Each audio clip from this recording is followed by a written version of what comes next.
আজকে আমরা জার্নি করব দীঘা লোকালে। এটাই হলো সাঁতরাগাছি থেকে দীঘা বা মন্দারমণি যাওয়ার সঠিক লোকাল ট্রেন। প্রতিদিন সকাল 6:45-এ এই ট্রেন প্রথমে সাঁতরাগাছি থেকে সাঁতরাগাছি মেচেদা লোকাল নামে ছেড়ে মাঝের 15টা স্টেশন অতিক্রম করে মেচেদায় গিয়ে পৌঁছায় সকাল 8টায়।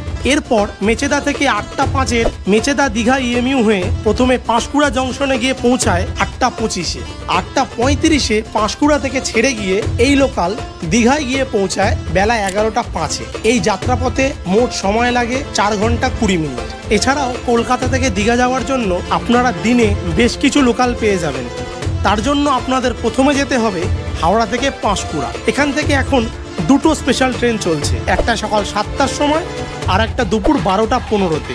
কিন্তু খেয়াল রাখবেন এই স্পেশাল ট্রেন মাঝে মধ্যে বন্ধ রাখে বা সময় পরিবর্তন করা হয়। তাছাড়াও সন্ধ্যা 6:15-তে এবং 7:40-এ দুটো পাঁশকুড়া দীঘা ইএমইউ ট্রেন প্রতিদিন চলে। আর আজকের আমাদের গন্তব্য মন্দারমণি। আপনাদেরও মন্দারমণি গন্তব্য থাকলে আশাপূর্ণা দেবী স্টেশনে নেমে যান। সেখান থেকে একটা অটো বা টোটো রিজার্ভ করে নিতে পারেন বা শেয়ারে চলে যেতে পারেন মন্দারমণি সি বিচ।